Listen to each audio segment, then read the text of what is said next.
it was hard because growing up, I didn't trust God, because how can you trust God when people in your life, when you suffer abandonment or abuse? So working with that relationship with Christ, I mean, there's times even still now that are like, well, God, I think I got this.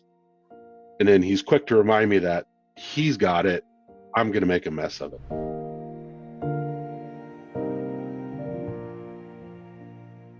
Hey man, before you hear my interview with Rich Moore of Pure Desire Ministries, I want to give you a little warning and a correction.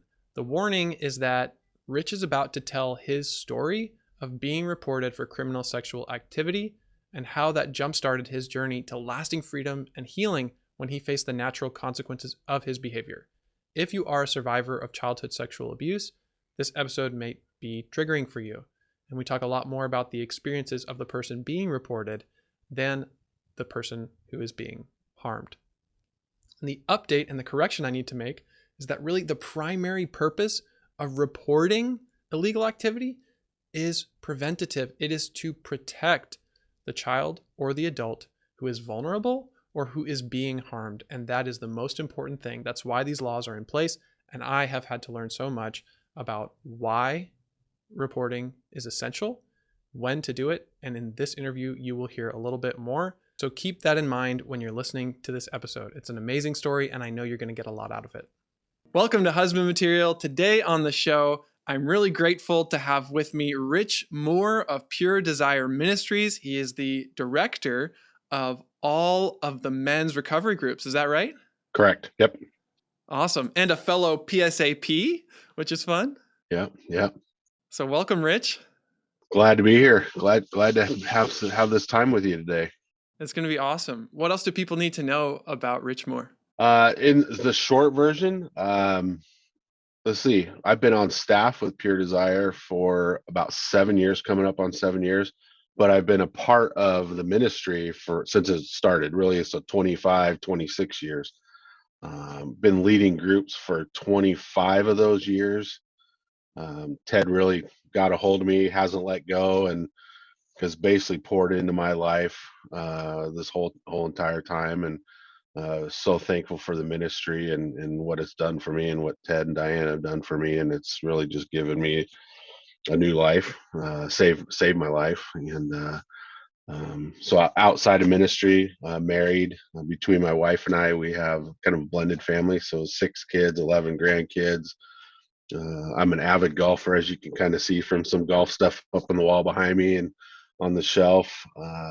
Yeah, just a normal guy with a lot of brokenness, just like all of us. And I get to do this for a living and get to help guys. So love it. And you talk about the impact that Dr. Ted Roberts has had on you. I think you grew up going to his church, right? Correct. I've been going to the East Hill Church is where we're at. Been going there for 44 years now, I believe, 44 years. Wow. And I was actually there before Ted. So, Ted came to East Hill in I think around early 80s, I think it was, and just kind of followed him and, grew up under him. And I was out of control with my addiction. And that's how kind of got involved with Ted, obviously, in the mid or early 90s. And from there on, just developed a relationship. He was the first guy I really ever trusted.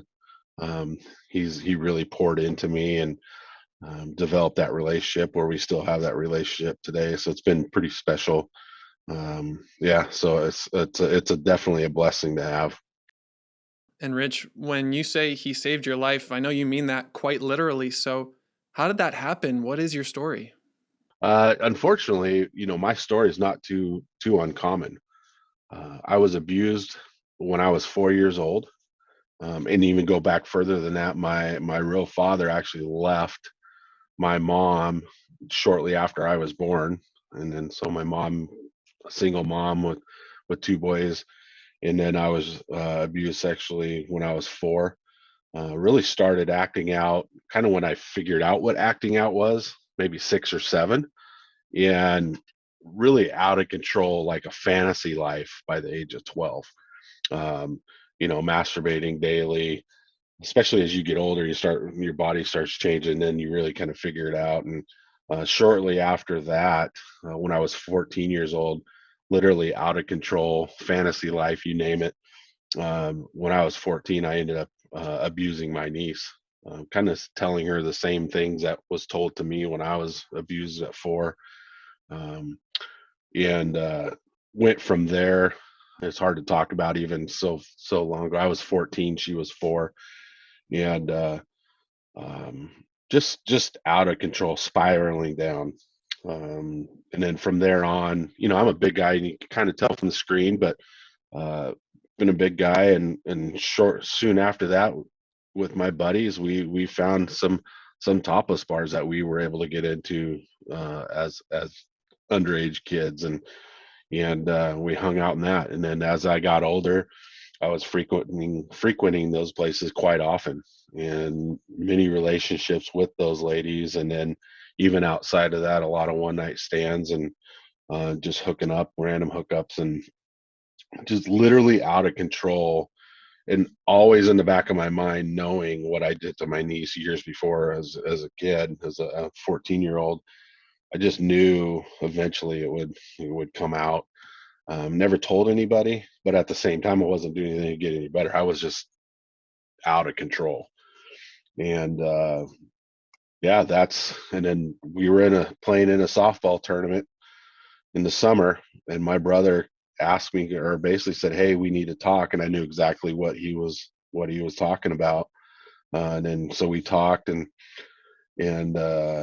I admitted everything, and he said that's exactly what she said. And then from there on, it just progressed, and um, he is a police officer, still is a police officer.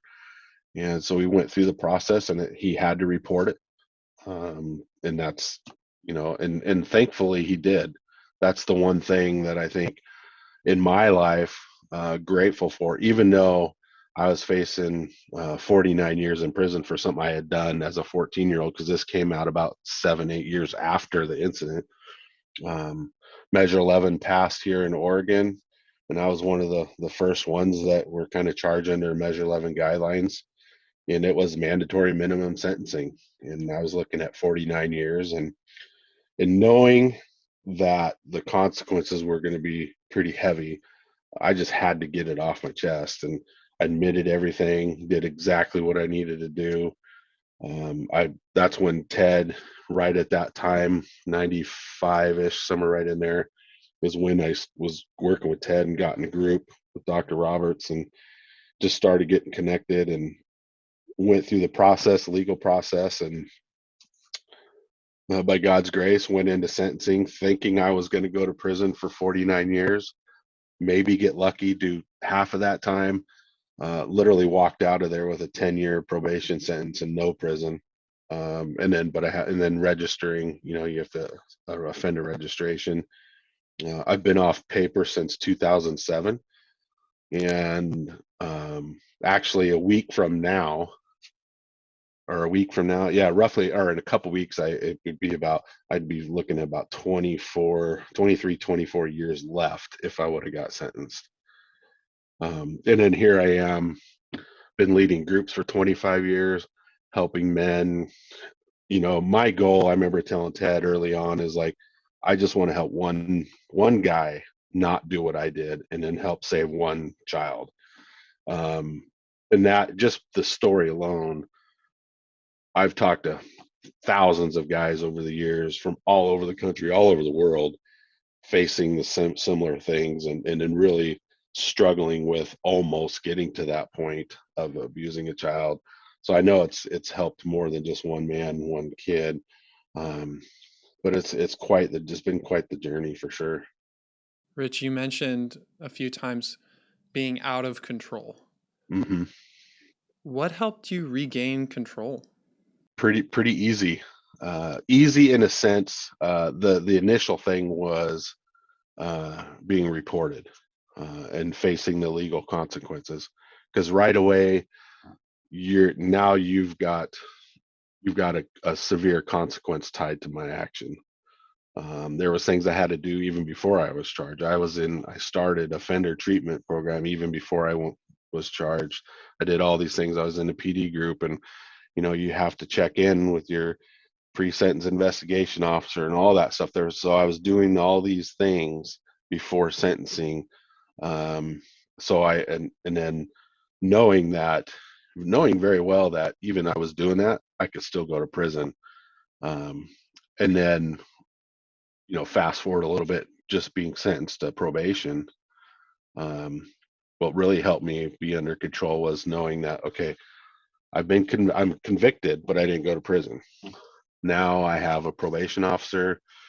In 10 years of probation, I took 48 polygraphs and other tests and court order treatment, passed them all. Um, that will straighten you up pretty quick. But I could tell you, just being in an accountability group with the Pure Desire guys, and working with Ted all these years, that really um, that really helped. And knowing that I couldn't control anything, I had to give it all to God in the whole process, because the way I was doing it wasn't working, obviously.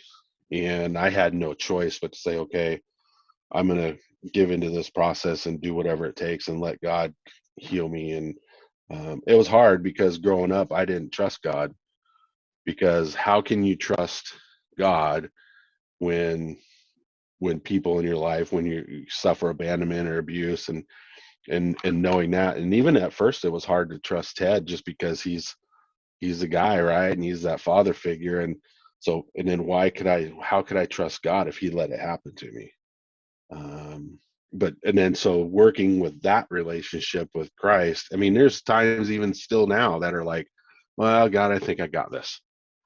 And then he's quick to remind me that he's got it. I'm going to make a mess of it. So, yeah. I feel that while you say that. Oh, that's so true.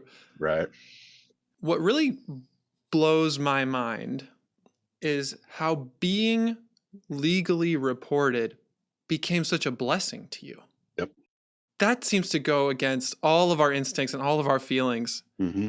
How can being reported become a blessing? Boy, I get kind of emotional thinking about that, because you would think that it's not, right? And even though I didn't go to prison, there was still the probation and everything. But even if I went to prison, I think I was okay with the fact that that's where I was headed.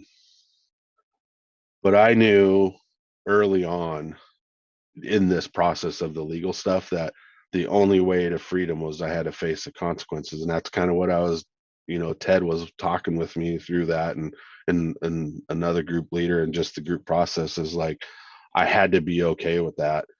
Though I was scared to death of going away. Um, but I look at the courage, one, that my brother and sister-in-law, um, it took them to confront me, and then go through with the reporting. I know it was hard on them, obviously hard on my niece, and that whole process. And um, I just learned through that process is like, and what I tell guys right now that are facing, that are actually going into prison, they've been sentenced, or they have a turn self in date, or they know that they're going away. It's like, I just remember early on knowing that regardless if I went away or not, if I was in prison, I may be locked up for the rest of my life, but that doesn't mean I can't experience freedom from sexual addiction, even if I'm confined.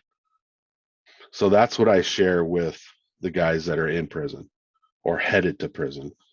Just because you're locked up doesn't mean you can't find freedom from this.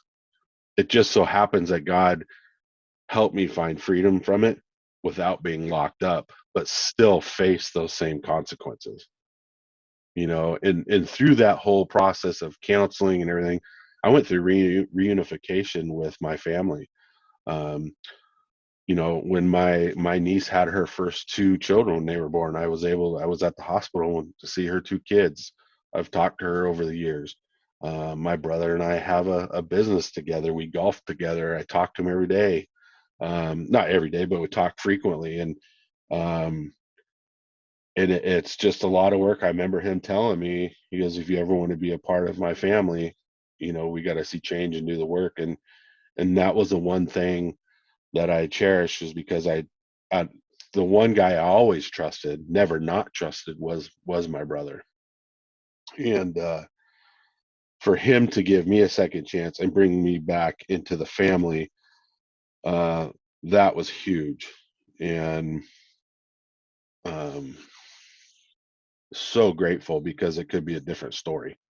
You don't hear my story in the sense of the reunification process and the rebuilding of a family that way when there's been a sexual abuse in the family. 9 times out of 10, it goes the opposite way.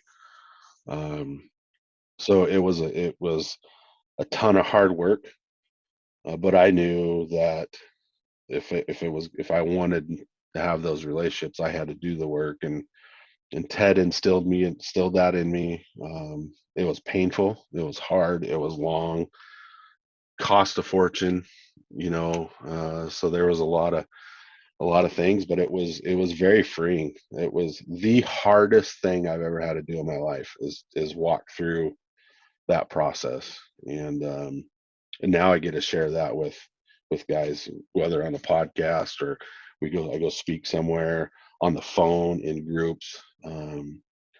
There's literally nothing. I believe God kept me out of prison. There's nothing He can't do. And helping set me free of this, um, is pretty remarkable. It's quite humbling just to do what I do. It's amazing. And I want to say thank you so much for helping me in the consultations that we've had, in trying to sort through legal questions that I've had, Hmm. and when do we need to report things, and how does that work? So could you maybe talk a little bit to somebody who's wondering if I might need to report a friend or somebody who I'm connected to, how would they know if they're supposed to do that, and what does that look like? Yeah, it's really tough, and it's all different state to state. The different reporting guidelines. The biggest thing to do is to really get a hold of your state reporting guidelines, and they kind of walks you through that. Who's protected from reporting, who's not protected from reporting, what things are reportable. I mean, we know when we're in a group setting that if somebody is saying that they're abusing children, I mean, that's reportable. I mean, that's one of those things that, whether you're a teacher, a counselor, um, a group leader, a pastor, when anything kind of something like that comes out, we just know that those things that are kind of non-negotiable. We got to report. There's a lot of gray areas on, well, do we report? How do we report? Child porn's another one. It's like viewing it as against the law, but a lot of times it's hard to report because there's no quote real victim. So a lot of times they won't do anything. So the best thing to do with like those legal questions is really, for the people that are listening today, is if you're a counselor, group leader, anything like that, clergy member, it's really just connecting with the local authorities and finding out what is reportable in your area. And a lot of times for group leaders, because we're all volunteer group leaders, in the local church, Pure Desire groups around the country, they're all led by volunteer leaders.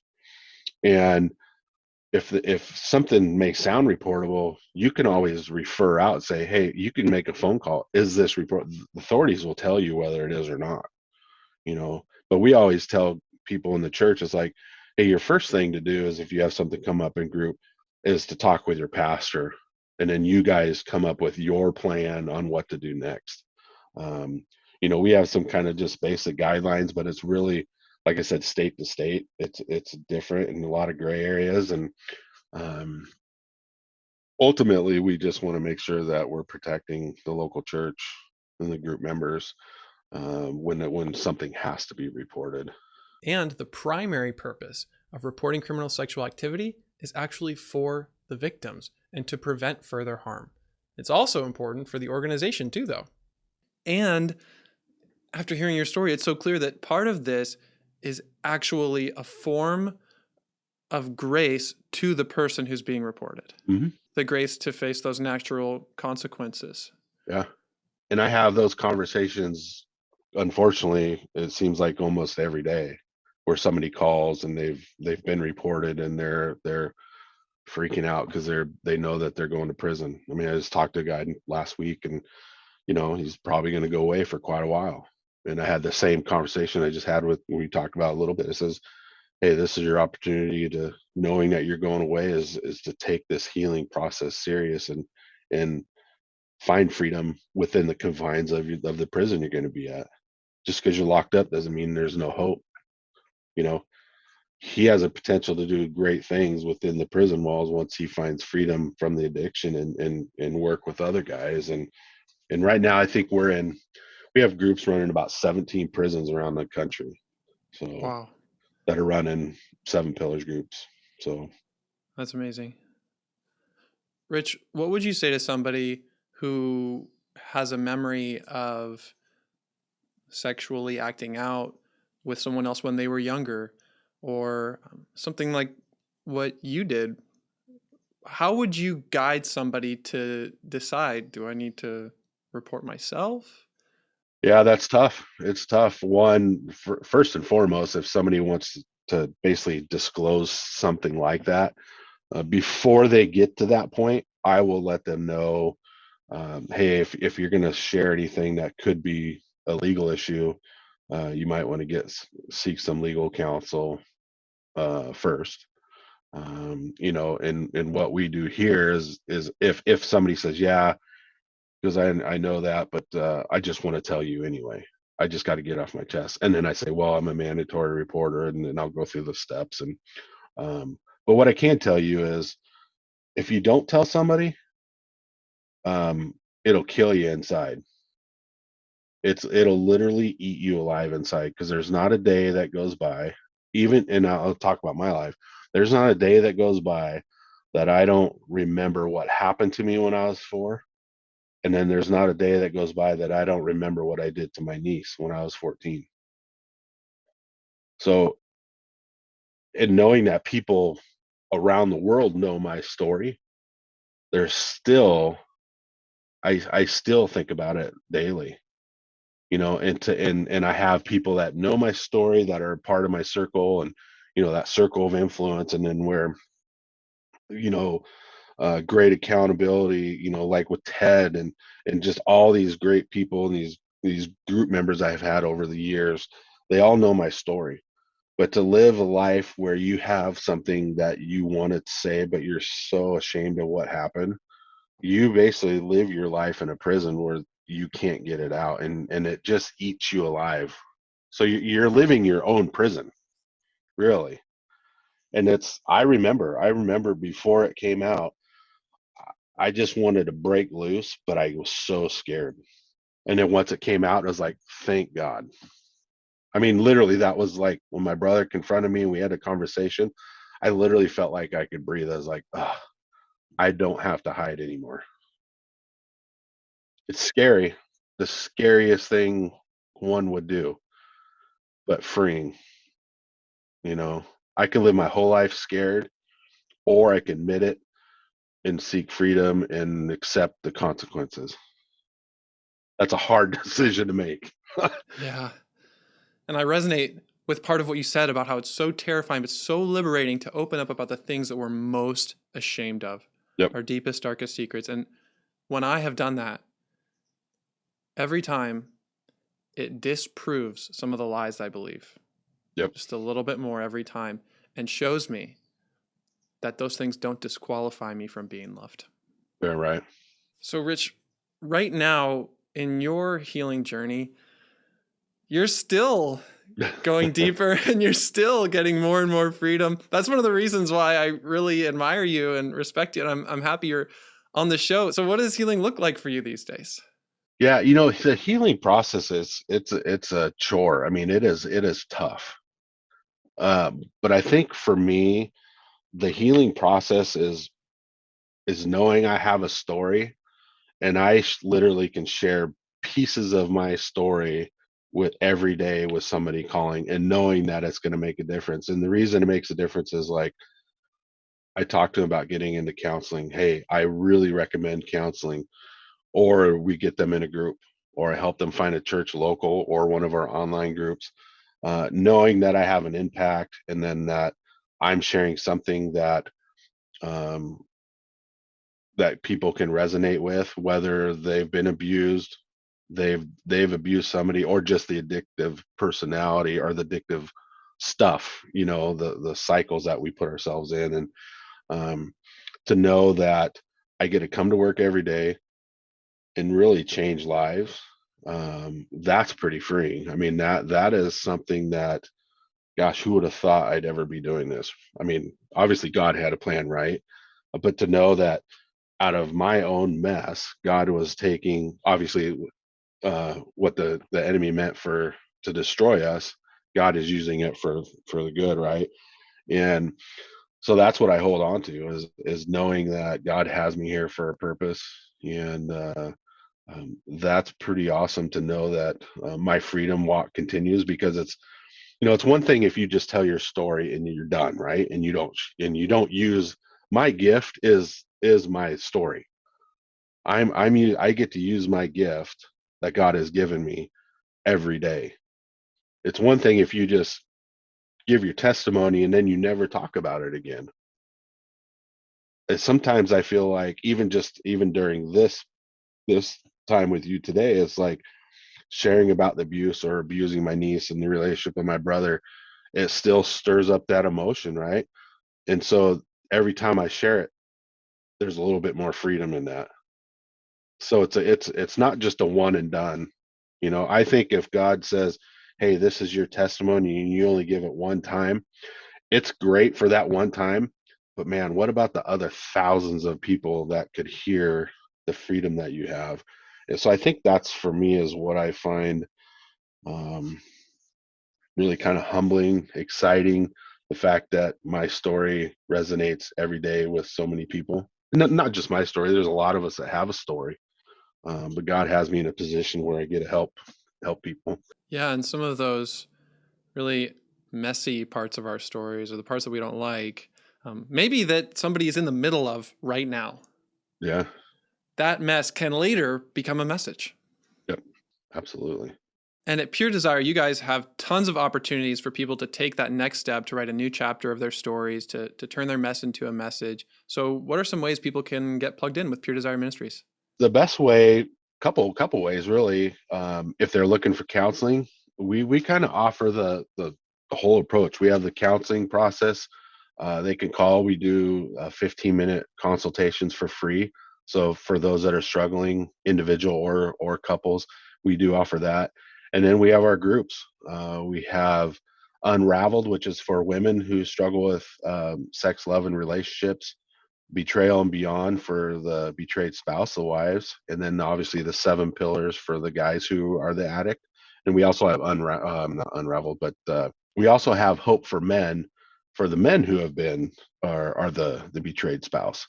And then we have teen groups as well. So we have material really kind of across the board, and we have local groups around the world, which is crazy. Pure Desire, literally around the world. We're in, I think, like 521 countries, I believe, something like that. And we're working different translations, so we're really reaching people around the world. And then even that's just the local groups, and then really being able to reach around the world, we also have our online groups platform. And right now we probably have 100 online groups running, approximately, literally, with men and women from, I just checked this morning, and we see them from all around the world that are signing up. So if there's not a group locally, we have online option.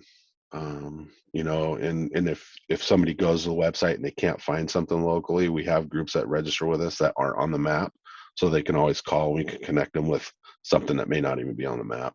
Yeah, we've had so many guys at Husband Material who have benefited tremendously from being a part of Pure Desire groups. My brother in law did Pure Desire counseling, and that saved his marriage before it started.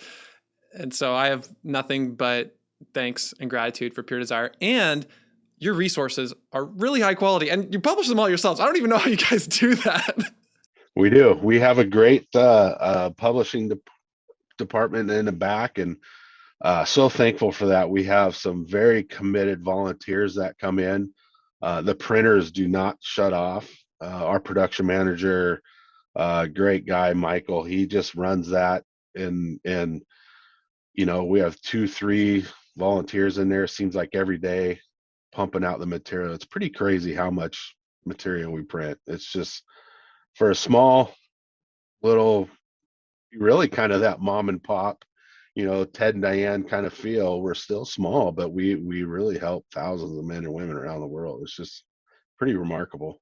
So I'm putting all the links to Pure Desire counseling, groups, resources in the show notes. And if you'd like to get in touch with Rich, we can put his information there too for you guys. Yeah. And then, Rich, thank you so much for being with us. What is your favorite thing about freedom? My favorite thing about freedom, it has to be the giving back part. To know that my story will help the next guy.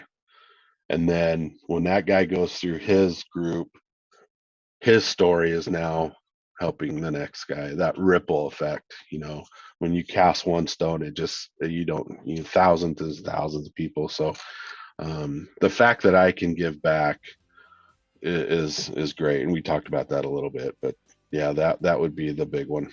Awesome, man. Thanks so much. Thanks, Drew. Appreciate it. You're welcome. And guys, always remember, you are God's beloved son. In you, he is well pleased.